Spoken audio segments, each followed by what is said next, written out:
L'eficiència energètica ja té una data reservada al calendari català.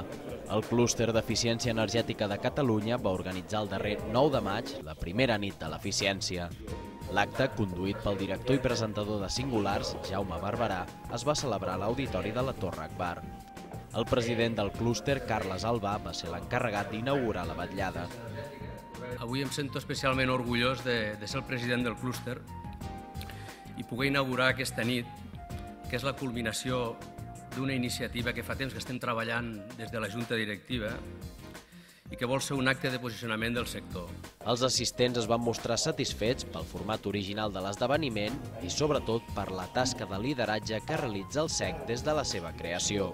Crec que la jornada ha sigut molt positiva, s'ha donat a conèixer tot el que es pot arribar a aplicar i conèixer sobre l'eficiència energètica i sobre l'estalvi, que és molt important per l'economia del país i tant per desenvolupar la societat. I el clúster ha fet una funció en tan pocs anys molt important.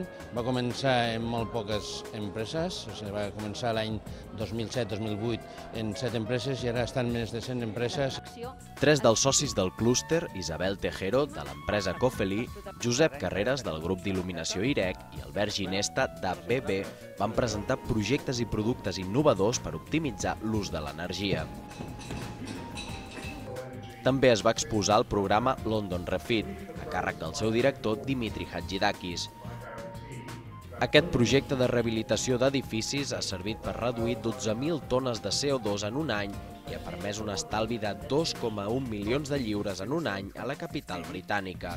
4 iniciatives que confirmen el paper clau de l'estalvi energètic.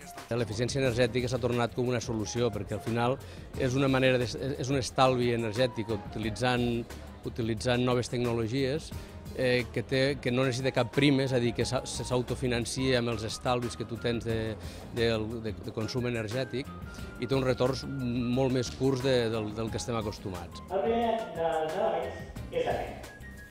L'espectacle de màgia va donar pas a una taula rodona sobre l'estat actual del mercat de l'eficiència energètica. En ella hi van intervenir personalitats de diversos àmbits que van destacar la necessitat d'un canvi socioeconòmic. Van afirmar que ha arribat el moment de deixar enrere un model de creixement quantitatiu per apostar-ne per un de qualitatiu. No únicament un model de dir demana el que vulguis, que pagant Sant Pere canta, a un model d'establir, diguem-ne, abans de quines són les nostres aspiracions, quin nivell volem assolir i intentar ser feliços amb el que realment podem assolir. Va cloure l'acte el conseller d'Empresa i Ocupació, Felip Puig, i ho va fer incidint en la idea que una era s'ha acabat. M'atreveixo a provocar i a dir que fins i tot en matèria d'energies renovables hem jugat a l'especulació financera. I ara n'estem pagant també la festa i l'accés. A partir d'ara, el model econòmic s'ha d'articular al voltant d'un eix, el de l'eficiència energètica.